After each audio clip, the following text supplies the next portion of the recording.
జగన్నాథ స్వామి సంవత్సరం మొత్తంలో ఒక్కసారి గణేశుడి రూపం దాలుస్తారట. మీకు తెలుసా? అవునండి. పూర్వం గణేష్ భట్ అనే ఒక గొప్ప భక్తుడు ఉండేవారంట. ఆయన గణేశుణ్ణి తప్ప ఎవరిని పూజించేవారు కాదంట. సో దేశం మొత్తం మీద ఉన్న గణేష్ ఆలయాలన్నీ దర్శించుకొని పూరి వైపు వస్తారంట. అలా పూరి వైపు వచ్చినప్పుడు ఆ రోజు స్వామివారికి స్నానం చేయిస్తున్నారంట. అంటే స్నాన పూర్ణిమ. స్వామివారిని చూసి ఇదేమి దేవుడ్రా స్వామి, కాళ్ళు అసలే లేవు, చేతులు సరిగ్గా లేవు, కళ్ళేమో పెద్ద పెద్దగా ఉన్నాయి, ఇదేమి ఆకారం అంటూ స్వామిని ఎక్కిరించారంట.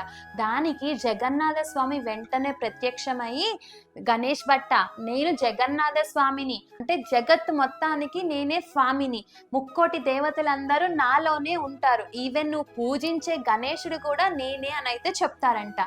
చెప్పి వెంటనే గణేష్ రూపంలో భలేగా కనిపిస్తారంట గణేష్ భట్టికి. స్వామిని గణేష్ రూపంలో చూడంగానే గణేష్ భట్టికి చాలా ఆనందం వేసేసి కళ్ళమిట నీళ్ళు వచ్చేస్తాయంట. ఎంత అందంగా ఉన్నారు స్వామి మీరు, నా కోసం మీరు సంవత్సరం మొత్తంలో ఒక్కసారి ఈ అవతారంలో కనిపించండి అని అయితే కోరిక కోరుతారంట. దానికి స్వామి తదాస్తు అంటారంట. సో అప్పటి నుంచి ప్రతి సంవత్సరం స్నాన పూర్ణిమకి స్వామివారు గణేష్ ఆకారంలోనే మనందరికీ దర్శనమిస్తారు. జై జగన్నాథ.